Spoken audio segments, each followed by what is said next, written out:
Hello guys, welcome back to my channel. তো আজকে সকাল সকাল উঠে গেছি, আর উঠে ফার্স্টে ভাবলাম যে চুলে একটু তেল লাগিয়ে নিই। কারণ মানে আমি দিনের দিনই শ্যাম্পু করে নিই, তেল লাগিয়ে লাগিয়ে বেশিক্ষণ রাখতে পারি না।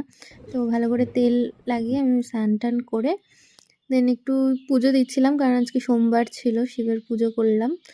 আজকে বাইরে একটু বেশ বৃষ্টি বৃষ্টি হচ্ছিল, দেখে ভাবলাম যে দুপুরে একটু খিচুড়ি করা যাক। খিচুড়ির সাথে আমি করেছিলাম একটা বেশ নতুন আইটেম, যেটা আমি কোনোদিন নিজেও খাইনি। এটা হচ্ছে দহি ভিন্ডি। আর এই যে খিচুড়ি ছিল, আর সাথে আমি একটুখানি আলু ভাজাও করছিলাম, কারণ বুঝতে পারছিলাম না যে ওটা খেতে কেমন লাগবে খিচুড়ির সাথে। দেন আমি খেয়ে দেখলাম যে বেশ লাগছিল। দুপুরে লাঞ্চ করে বিকালের দিকে একটুখানি ওয়েদারটা ভালো ভালো হয়ে গেছিলো। তো তখন আমরা ভাবলাম যে একটুখানি ওয়াকিং করে আসি, করে একটু চা খেতে গেছিলাম বাইরে। অ্যান্ড সেদিনকে ছিল আমাদের কেকেআরের ম্যাচ। তো রাতে ডিনারে খাচ্ছিলাম সিদ্ধ ভাত, আর সাথে কেকেআরের ম্যাচ এনজয় করেছি।